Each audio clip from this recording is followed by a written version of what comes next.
Story time audio ബുക്സിലേക്ക് എല്ലാവർക്കും സ്വാഗതം. അനുരാധ എഴുതിയ നോവൽ സ്വയം, അധ്യായം 15. തുക ഒട്ടും കുറയ്ക്കാൻ പറ്റില്ലെന്ന വിശ്വത്തിൻ്റെ വീട്ടുകാർ പറയുന്നേ. അവർക്ക് ബിസിനസ്സിനിറക്കാൻ പണം വേണമത്രേ. സ്വർണത്തിൻ്റെ കാര്യത്തിൽ കുറച്ച് നീക്കുപോക്കൊക്കെ ആകാമത്രേ. വൈകുന്നേരം ചായ കുടിക്കാൻ അടുക്കളയിലേക്ക് ചെന്നപ്പോൾ പത്മാവതി അമ്മ അറിയിച്ചു, വിശ്വത്തിന് ഉമ്മ കത്തയച്ചിട്ട് 2 ആഴ്ച കഴിഞ്ഞിരുന്നു. മറുപടി കാത്ത് മടുത്തിരിക്കുമ്പോഴാണ് ഈ പുതിയ വാർത്ത. സ്ത്രീധനം നൽകി താൻ വിവാഹിതയാകാൻ ഒട്ടും ആഗ്രഹിക്കുന്നില്ലെന്ന് വിശ്വത്തിന് തുറന്നെഴുതിയതാണ്. എന്നിട്ടാണിപ്പോൾ വീണ്ടും അവിടെ നിന്ന് ഇങ്ങനെയൊരു സന്ദേശം എത്തിയിരിക്കുന്നത്. എന്തുകൊണ്ടാണ് വിശ്വം ഇങ്ങനെ നീണ്ട മൗനം പാലിക്കുന്നത്? ലേശം പരിഭവം തോന്നിയെങ്കിലും വിശ്വത്തിൻ്റെ അനാസ്ഥ മനഃപൂർവ്വമാണെന്ന് അപ്പോഴും തോന്നിയില്ല. തിരക്കുകളോ അസൗകര്യങ്ങളോ അതിനിടയ്ക്ക് വന്ന് പെട്ടിരിക്കാം. ഔദ്യോഗിക ആവശ്യത്തിന് ടൂറിനോ മറ്റോ പോയിരിക്കാം. ഒരു ദിവസം പെട്ടെന്ന് തൻ്റെ ഓഫീസിൽ വിശ്വം വന്നെത്തും. എന്നിട്ട് തൻ്റെ കണ്ണുകളിലേക്ക് ഉറ്റുനോക്കി സ്നേഹസാന്ദ്രമായ സ്വരത്തിൽ മന്ത്രിക്കും, പൈസയും സ്വർണവും ഒന്നും വേണ്ട, എനിക്ക് എൻ്റെ ഉമയെ മാത്രം മതി. അമ്മയുടെ സ്വരം ഉമയെ മനോരാജ്യത്തിൽ നിന്നുണർത്തി. കൃഷ്ണൻകുട്ടി പറയുക, ഇത്രയൊക്കെ അവർ കുറച്ച സ്ഥിതിക്ക് ഇതങ്ങോട്ട് ഉറപ്പിക്കാമെന്ന്. അച്ഛനും അതേ അഭിപ്രായമാണ്. എന്താ ഇത്ര ധൃതി? അച്ഛനോട് 1-2 ആഴ്ച കൂടി ക്ഷമിക്കാൻ പറഞ്ഞുകൂടി അമ്മയ്ക്ക്? ഉമ അറിയാതെ പറഞ്ഞുപോയി. എന്തിന്? 2 ആഴ്ച ക്ഷമിച്ചതുകൊണ്ട് എന്താ പ്രയോജനം? സ്ത്രീധനം വാങ്ങാതെ അവർ കല്യാണം നടത്താൻ തയ്യാറായെങ്കിലോ? പത്മാവതി അമ്മ ഒരു വരണ്ട ചിരിയോടെ പറഞ്ഞു. 2 ആഴ്ചയ്ക്കുള്ളിൽ ഇങ്ങനെയൊരു മനംമാറ്റം ഉണ്ടാവുമെന്ന് വിശ്വസിക്കാൻ മാത്രം നീ ഇതത്ര വിഡ്ഢിയായി പോയല്ലോ എൻ്റെ ഉമേ. വിശദീകരണത്തിനൊരുങ്ങിയാൽ എല്ലാം തുറന്നു പറയേണ്ടി വരുമല്ലോ എന്ന ഭയത്താൽ ഉമ പിന്നെ ഒന്നും പറഞ്ഞില്ല. എന്താ നീയൊന്നും പറയാണ്ടേ? കുന്തം വിഴുങ്ങിയതുപോലെ നിൽക്കണേ കുട്ടി. ഉമ എന്നിട്ടും മൗനം പാലിച്ചു. ഉമ നടന്നകലുമ്പോൾ അമ്മ പിറുപിറുക്കുന്നത് കേട്ടു. ഇവൾക്ക് എന്താ പറ്റിയത്? ദിവസങ്ങൾ 3-4 കടന്നുപോയി. വിശ്വത്തിൽ നിന്ന് ഒരു വിവരവുമില്ല. കല്യാണത്തിനുള്ള തുക സമാഹരിക്കാനുള്ള നടപടിയെക്കുറിച്ചുള്ള ചർച്ചകൾ വീട്ടിൽ തകൃതിയായി നടക്കുന്നുണ്ട്. വീട് വിൽക്കാമെന്ന തീരുമാനത്തിൽ ഉറച്ചു നിൽക്കുകയാണ് അച്ഛനും കൃഷ്ണേട്ടനും. വിശ്വത്തിൻ്റെ അഭിപ്രായം എന്തെന്ന് എത്രയും വേഗം അറിഞ്ഞേ മതിയാകൂ. ആദ്യം തന്നെ കാണാൻ ഓഫീസിൽ വന്നപ്പോൾ സ്വന്തം ഓഫീസിനെക്കുറിച്ച് വിശ്വം പലതും സംസാരിക്കുകയുണ്ടായി. വിശ്വത്തിൻ്റെ കത്തിൽ നിന്ന് ഓഫീസിൻ്റെ മേൽവിലാസവും തൻ്റെ പക്കലുണ്ട്. ഓഫീസ് തേടി കണ്ടുപിടിക്കാൻ വിഷമമുണ്ടാവില്ല. 4 മണിക്കൂർ അങ്ങോട്ടും 4 മണിക്കൂർ ഇങ്ങോട്ടും ബസ് യാത്ര ചെയ്യേണ്ടി വരും. രാവിലെ പുറപ്പെട്ടാൽ വിശ്വത്തിനെ കണ്ട് സംസാരിച്ച ശേഷം സന്ധ്യയ്ക്ക് വീട്ടിൽ മടങ്ങിയെത്താം. അമ്മയുടെ ഓഫീസിൽ ജോലി കൂടുതലുള്ള സമയമാണെന്ന് പറഞ്ഞ് വിശ്വസിപ്പിക്കണം. ഉമാതി രാവിലെ ഓഫീസിലേക്ക് യാത്രയാകുന്നത് കണ്ടപ്പോൾ അമ്മ ചോദിച്ചു, നീ എങ്ങോട്ടാ ഇത്ര നേരത്തെ?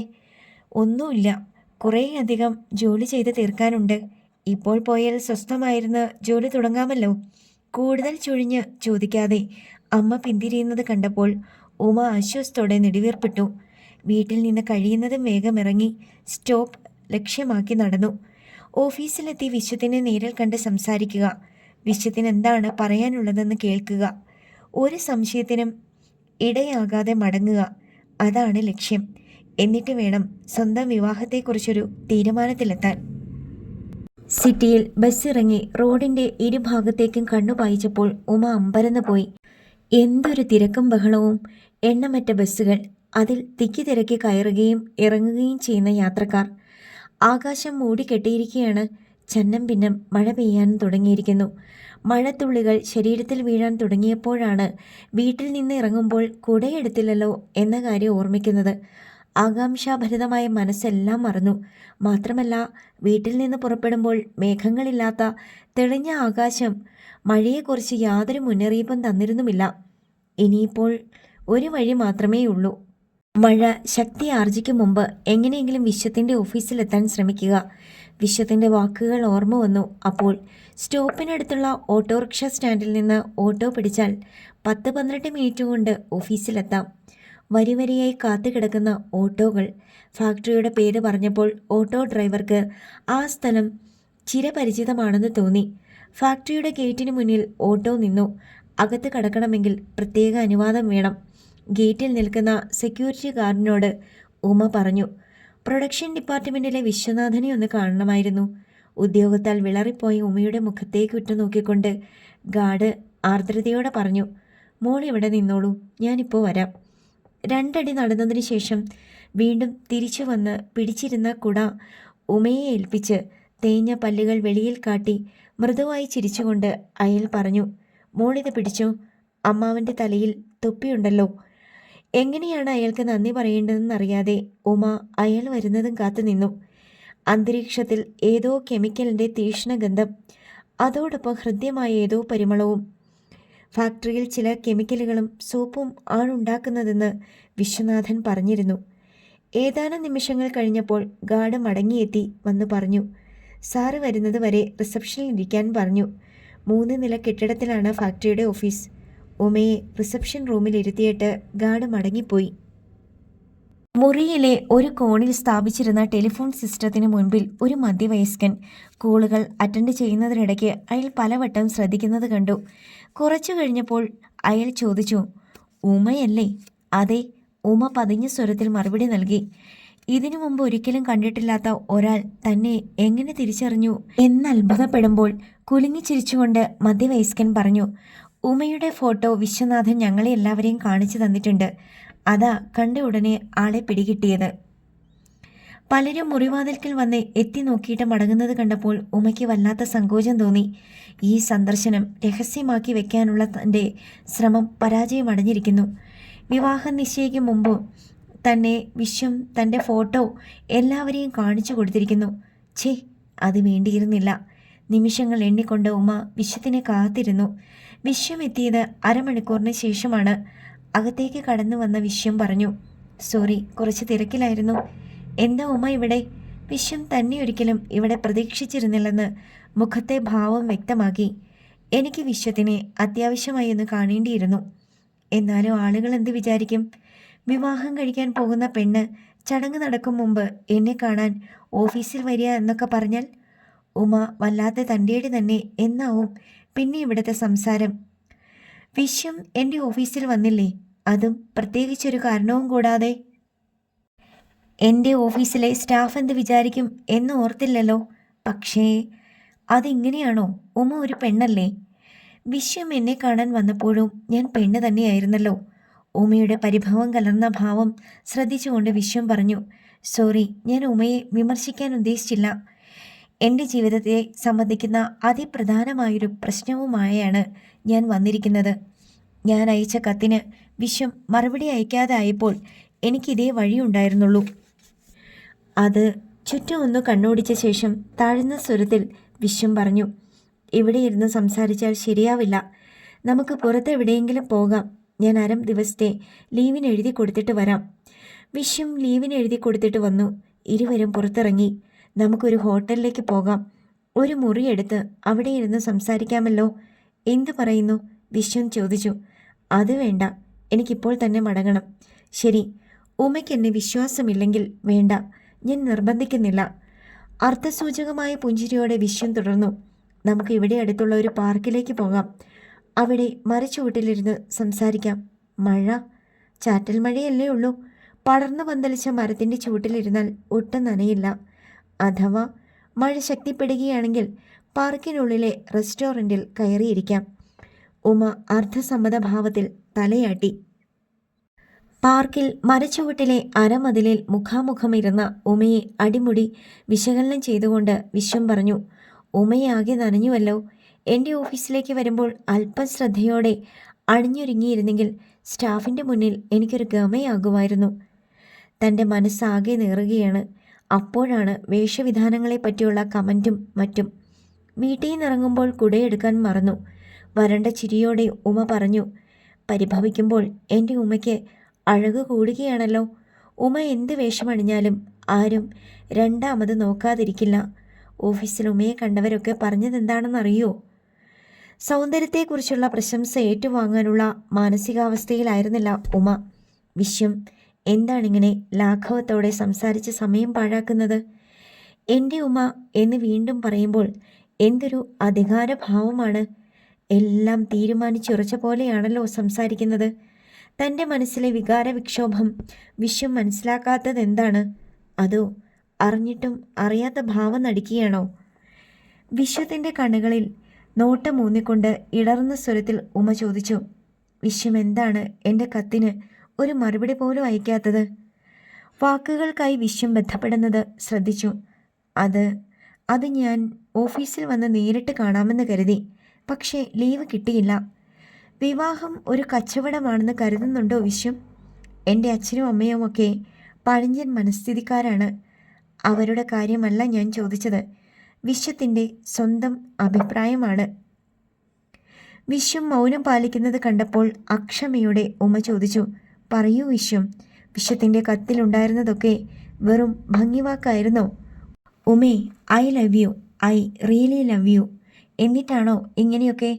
വിശ്വത്തിൻ്റെ വീട്ടുകാർ ആവശ്യപ്പെടുന്ന തുക നൽകാൻ ഞങ്ങളുടെ കിടപ്പാടം വിൽക്കേണ്ടി വരും. അങ്ങനെ ഒരു വിവാഹത്തിന് ഞാൻ ഒരിക്കലും സമ്മതിക്കില്ല. തീർച്ചയാണോ? അകലെ ഏതോ ബിന്ദുവിലേക്ക് നോട്ടമയച്ചുകൊണ്ട് വിശ്വം ചോദിച്ചു. അതെ, തീർച്ച. വിശ്വത്തിൻ്റെ മനസ്സിൽ ചിന്തകൾ കൂടിക്കൊഴിയുകയായിരുന്നു. ജീവിതത്തിൻ്റെ ഇളം തളിർ പോലെ മനോഹരിയായ പെൺകുട്ടി, യൗവനത്തിൻ്റെ ചായക്കൂട്ടുകൾ അണിഞ്ഞ നിഷ്കളങ്കമായ ആ മുഖത്ത് ഓളം വെട്ടുന്ന സ്നേഹവായ്പ്, ആത്മവിശ്വാസവും ആത്മാർത്ഥതയും പ്രതിഫലിക്കുന്ന നീണ്ടുവിടർന്ന കണ്ണുകൾ. ഇല്ല, തനിക്കിതൊന്നും നഷ്ടപ്പെടാൻ വയ്യ. എല്ലാ വ്യവസ്ഥകൾക്കും പരിപൂർണമായി വഴങ്ങുകയേ ഇപ്പോൾ നിവൃത്തിയുള്ളൂ. അതെ, ശരിക്കും മുട്ടുമടക്കിയുള്ള ഒരു കീഴടങ്ങൽ. താനിപ്പോൾ ജീവിതമെന്ന ചതുരംഗ പലകയ്ക്ക് മുൻപിലാണ്. തന്ത്രപൂർവം കരുക്കൾ നീക്കേണ്ടി വരും. തടസ്സങ്ങളുടെ അണികളെ വെട്ടിവീഴ്ത്തേണ്ടി വരും. All is fair and love and war എന്നൊരു പഴഞ്ചൊല്ല് പോലുമുണ്ട്. യുദ്ധത്തിലും പ്രേമത്തിലും ഏത് തന്ത്രവും ന്യായീകരിക്കപ്പെടാവുന്നതാണ് പോലും. എനിക്ക് മടങ്ങാൻ സമയമാകുന്നു. എനിക്ക് വിശ്വത്തിനോട് യാതൊരു പരിഭവവുമില്ല. നമുക്ക് നല്ല സുഹൃത്തുക്കളായി പിരിയാം. ഇരിപ്പിടത്തിൽ നിന്ന് എഴുന്നേൽക്കാൻ ഭാവിച്ചുകൊണ്ട് ഉമ പറഞ്ഞു. സുഹൃത്തുക്കളോ? കൊള്ളാം. അതിനാണോ ഞാൻ ഇത്ര തിടുക്കപ്പെട്ടത്? ഒരു ദല്ലാളിനെ തേടിപ്പിടിച്ച് കാര്യങ്ങൾ ഇത്രയിടം വരെ ആക്കിയത്? ഉമ എന്താ ഇങ്ങനെ കണ്ണിൽ ചൊറിയില്ലാതെ സംസാരിക്കുന്നത്? ഉമ എവിടെ ഇരിക്കൂ പ്ലീസ്. വീണ്ടും ഇരുന്നിട്ട് ഉമ ചോദിച്ചു. പിന്നെ ഞാൻ ഇനി എന്ത് ചെയ്യണമെന്നാ? ഒന്നും ചെയ്യണ്ട. ഉമ സമാധാനമായി മടങ്ങിപ്പോയിക്കൊള്ളൂ. എൻ്റെ അച്ഛനമ്മമാരെ വേണ്ട വിധത്തിൽ ഞാൻ പറഞ്ഞു മനസ്സിലാക്കിക്കൊള്ളാം. ഉമയുടെ മുഖത്തെ കാർമേഘങ്ങൾ മാഞ്ഞു പോകുന്നത് ശ്രദ്ധിച്ചുകൊണ്ട് ആവേശഭരിതനായി വിശ്വം ഉറപ്പു പറഞ്ഞു. സ്ത്രീധനമെന്ന വാക്കുപോലും ഉമ ഇനി കേൾക്കാൻ പോകുന്നില്ല. പോരെ, മതി, അത് മതി. ഉമയുടെ സ്വരത്തിൽ സംതൃപ്തി തുളുമ്പി. ഇനി ഞാൻ ആ കൈവിരലുകളിൽ ഒന്ന് സ്പർശിച്ച് സായുജ്യമടഞ്ഞോട്ടെ? ഉമയുടെ അനുവാദത്തിന് കാത്തു നിൽക്കാനുള്ള ക്ഷമയില്ലാത്തതുകൊണ്ട് അവളുടെ കൈ കവർന്നെടുത്ത് താലോലിച്ചുകൊണ്ട് വിശ്വം തുടർന്നു. ഓ, ഭൂമിയിൽ ഒരു സ്വർഗമുണ്ടെങ്കിൽ അതിവിടെയാണ്, ഈ മരച്ചുവട്ടിലാണ്. ഇതൊരു പബ്ലിക് പാർക്കാണ്, ആരെങ്കിലും കാണും. പൊട്ടിച്ചിരിച്ചുകൊണ്ട് ഉമ പറഞ്ഞു. കണ്ടോട്ടെ, നമ്മൾ തമ്മിൽ കെട്ടാൻ പോവുകയാണെന്ന് ഞാൻ അവരോട് പറഞ്ഞോളാം. ഇപ്പോൾ തന്നെ ഈ പട്ടണത്തിലെ പാതി ജനങ്ങളും അറിഞ്ഞു കഴിഞ്ഞല്ലോ നമ്മുടെ വിവാഹക്കാര്യം. വിശ്വം ഓഫീസിലെല്ലാവരോടും പറഞ്ഞു അല്ലേ? ഈ സൗന്ദര്യധാമത്തെ കെട്ടാൻ പോകുന്ന കാര്യം ഞാനെന്തിനാ ഒളിച്ചു വെക്കുന്നത്? നമ്മുടെ കല്യാണാലോചന ശരിക്കും കല്യാണ പന്തൽ വരെ എത്തുമെന്ന് എന്തായിരുന്നു ഉറപ്പ്?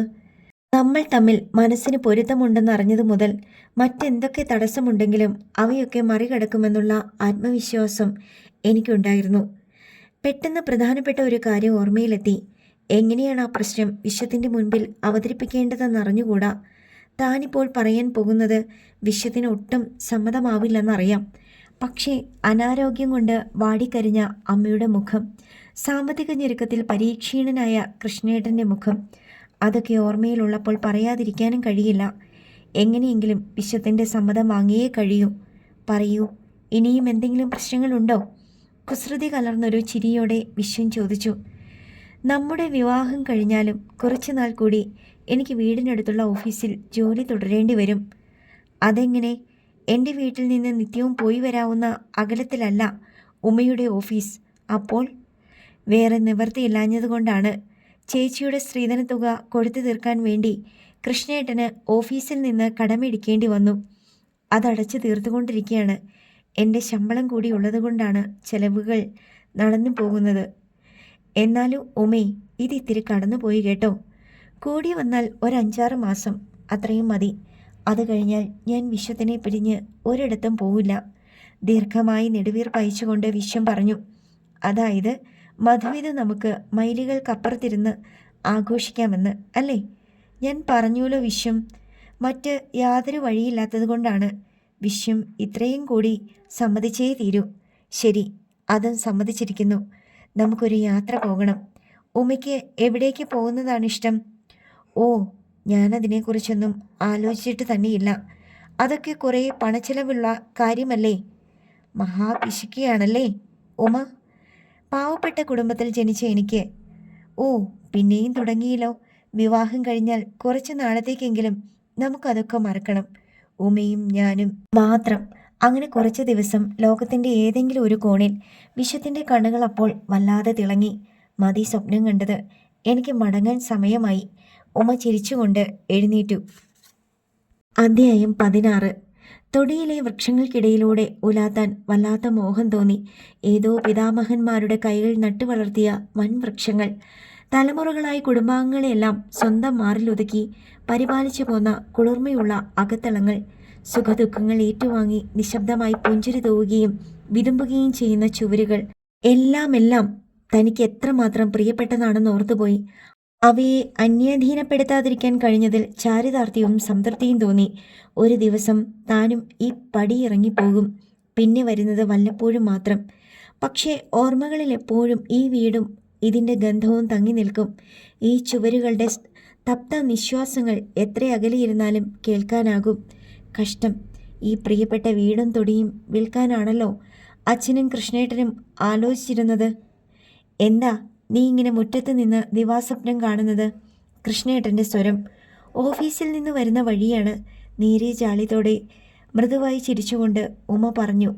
ഒന്നുമില്ല, വെറുതെ. കൃഷ്ണേട്ടൻ്റെ പിറകെ അകത്തേക്ക് കയറി നിലവിളക്കിൻ്റെ മുൻപിലിരുന്നു.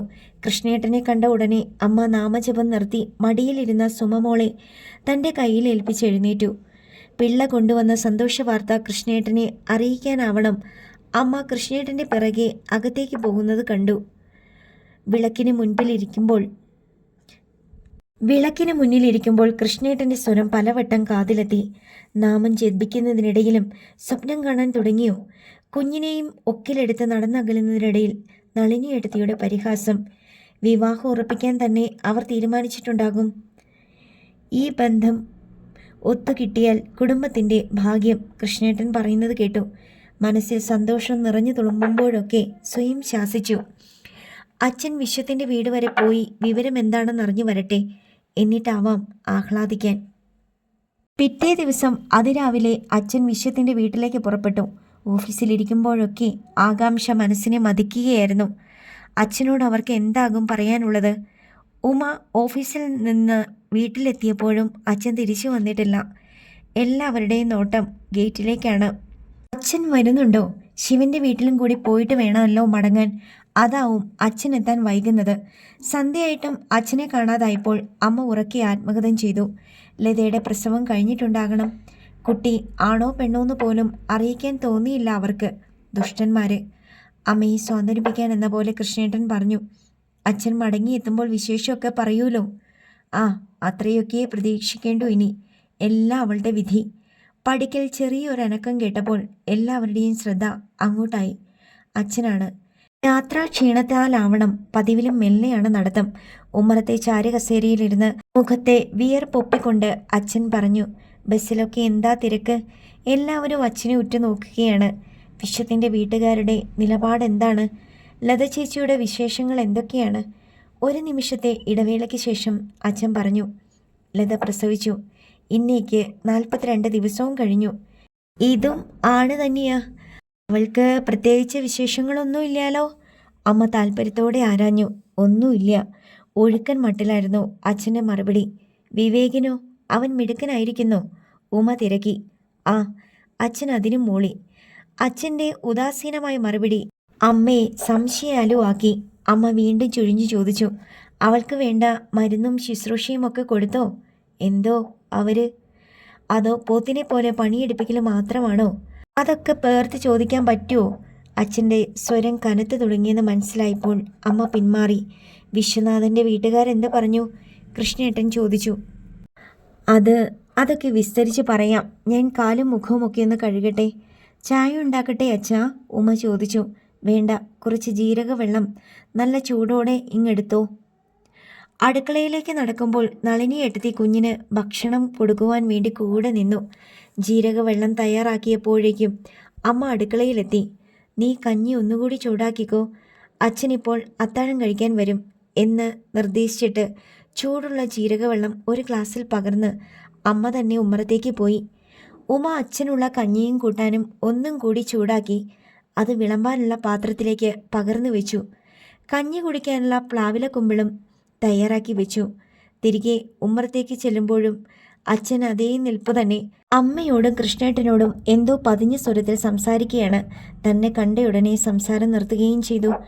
കാലും മുഖവും കഴുകാൻ അച്ഛൻ തൊടിയിലെ കിണറ്റിനരികിലേക്ക് നടന്നപ്പോൾ പിറകെ കൃഷ്ണേട്ടനും ഇറങ്ങി. വിവരം എന്താണെന്ന് ചോദിക്കാനായും മുമ്പ് അമ്മ ഇങ്ങോട്ടറിയിച്ചു. മുഹൂർത്തം നിശ്ചയിക്കാൻ പറഞ്ഞു വിട്ടിരിക്കുകയാണ് അച്ഛനെ അവർ. സ്ത്രീധനം വേണ്ടെന്ന് സമ്മതിച്ചില്ലേ?